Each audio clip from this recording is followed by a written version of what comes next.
ఓం నమ శివాయ. అందరికీ నమస్కారం అండి. ఈరోజు కార్తీక పురాణము 18వ అధ్యాయము సత్కర్మానుష్ఠాన ఫల ప్రభావము గురించి చదువుకుందాము. ఓ మునిచంద్ర, మీ దర్శనము వలన ధన్యుడనైతిని. సంశయములు తీరునట్లు జ్ఞానోపదేశము చేసితిరి. నేటి నుండి మీ శిష్యుడనైతిని. తండ్రి, గురువు, అన్న, దైవము సమస్తము మీరే. నా పూర్వపుణ్య ఫలితములనే కదా మీ బోటి పుణ్యపురుషుల సాంగత్యము తటస్థించెను. లేనిచో నేను మహాపాపినయి మహారణ్యములో ఒక మొద్దుబారిన చెట్టునై ఉండగా తమ కృప వలననే నాకు మోక్షము కలిగినది కదా. మీ దర్శన భాగ్యము లేని ఎడల ఈ కీకారణ్యములో తరతరాలుగా చెట్టు రూపమున ఉండవలసినదే కదా. అట్టి నేనెక్కడ, మీ దర్శన భాగ్యం ఎక్కడ, నాకు సద్గతి ఎక్కడ, పుణ్యఫలప్రదాయమగు ఈ కార్తీక మాసం ఎక్కడ, పాపాత్ముడనగు నేనెక్కడ, ఈ విష్ణువాలయమందు ప్రవేశించుటెక్కడ? ఇవి అన్నియును దైవికమగు ఘటనలు తప్ప మరొకటి కాదు.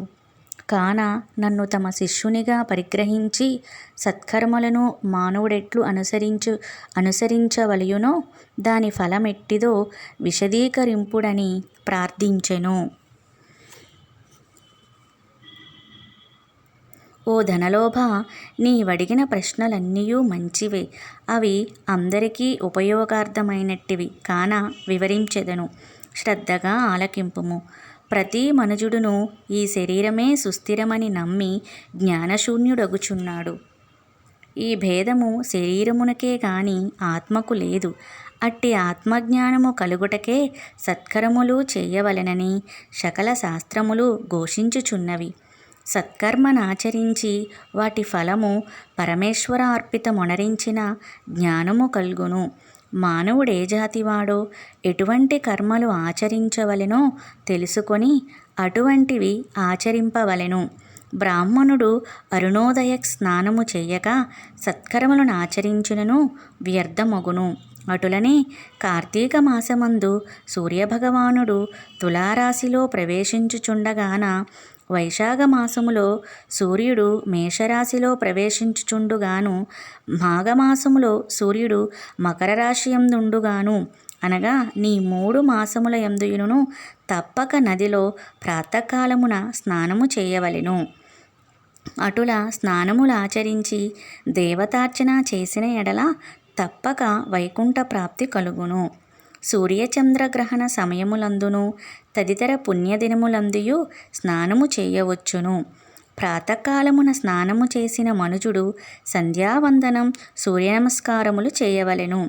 అట్లు ఆచరించని వాడు కర్మభ్రష్టుడగును. కార్తీక మాసమందు అరుణోదయ స్నానమాచరించిన వారికి చతుర్విధ పురుషార్థములు సిద్ధించును. కార్తీక మాసముతో సమానమైన మాసము, వేదములతో సరితూగు శాస్త్రము, గంగా గోదావరి నదులకు సమాన తీర్థములు, బ్రాహ్మణులకు సమానమైన జాతియు, భార్యతో సరితూగు సుఖమును, ధర్మముతో సమానమైన మిత్రుడును, శ్రీహరితో సమానమైన దేవుడును లేడని తెలుసుకొనుడు.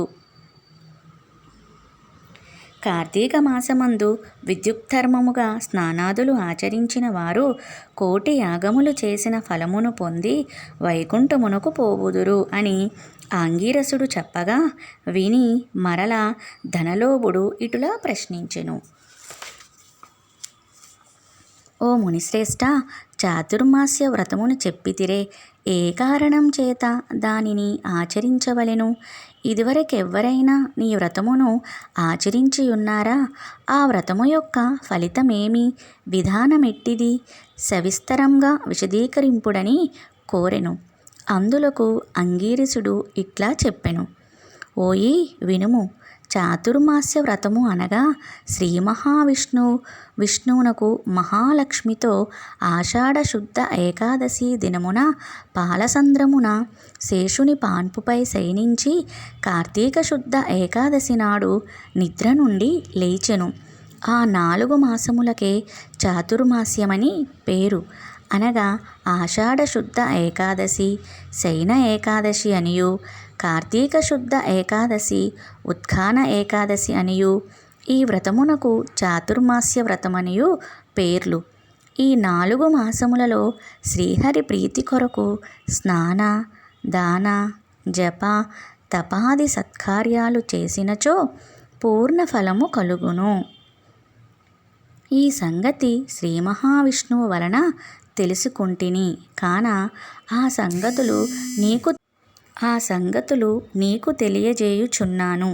తొల్లి కృతయుగమున శ్రీవైకుంఠమందు గరుడ గంధర్వాది దేవతల చేత వేదముల చేత సేవింపబడుచున్న శ్రీమన్నారాయణుడు లక్ష్మీదేవి సమేతుడై సింహాసనమున కూర్చుండి ఉండగా ఆ సమయమున నారద మహర్షి వచ్చి పద్మనేత్రుండును చతుర్బాహుండును కోటి సూర్య ప్రకాశమానుండును అగు శ్రీమన్నారాయణునికి నమస్కరించి ముకులిత హస్తాలతో నిలబడియుండెను.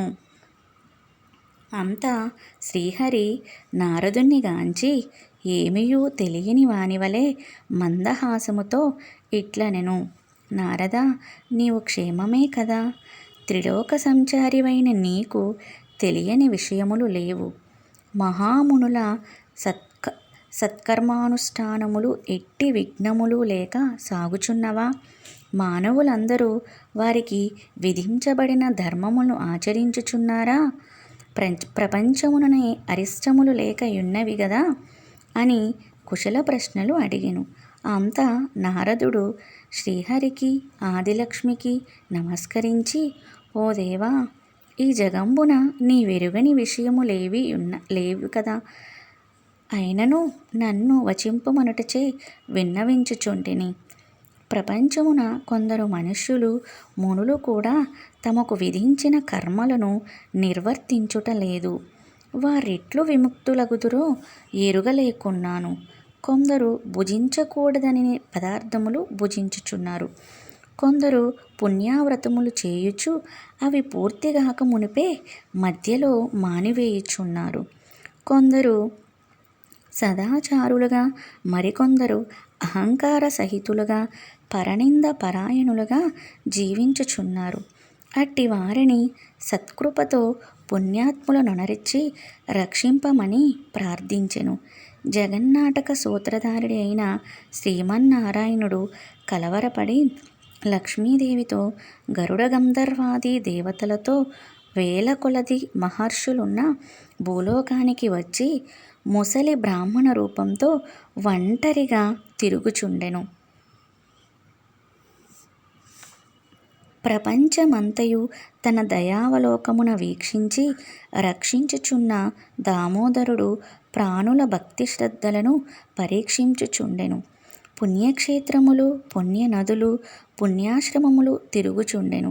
ఆ విధముగా తిరుగుచున్న భగవంతుణ్ణి గాంచి కొందరు ముసలివాడని ఎగతాళి చేయుచుండురు. కొందరు ఈ ముసలివానితో మనకేమి పని అని ఊరకుండిరు.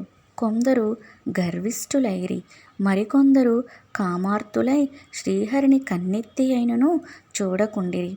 వీరందరినీ భక్తవత్సలుడగు శ్రీహరిగాంచి వీరినెట్లు తరింపజేతునా అని ఆలోచించుచు ముసలి బ్రాహ్మణ రూపమును విడిచి శంఖ చక్ర గదా పద్మ కౌస్తుభ వనమాల్యదాలంకరుయుతుడై నిజరూపమున ధరించి లక్ష్మీదేవి తోడను భక్తుల తోడను మునిజన ప్రీతికరమగు నైమిషారణ్యమునకు వెడలెను.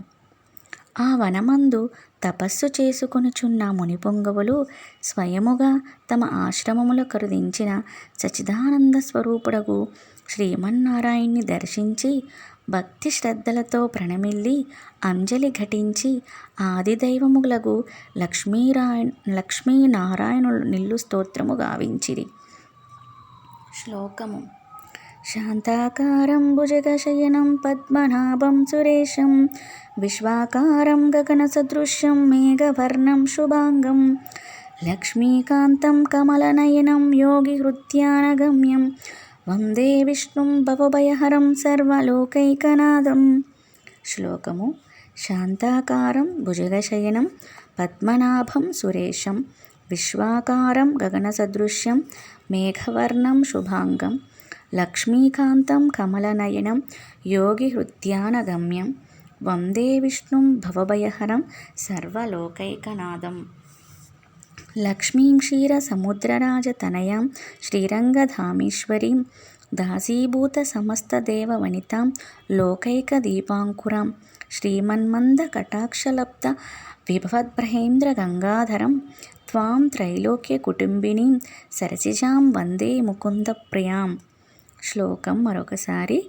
లక్ష్మీం క్షీరసముద్రరాజతనయాం శ్రీరంగధామేశ్వరీం దాసీభూత సమస్తదేవవనితాం లోకైకదీపాంకురం శ్రీమన్మందకటాక్షలబ్ధ విభవద్బ్రహ్మేంద్ర గంగాధరాం త్వాం త్రైలోక్యకుటుంబినీం సరసిజాం వందే ముకుందప్రియాం.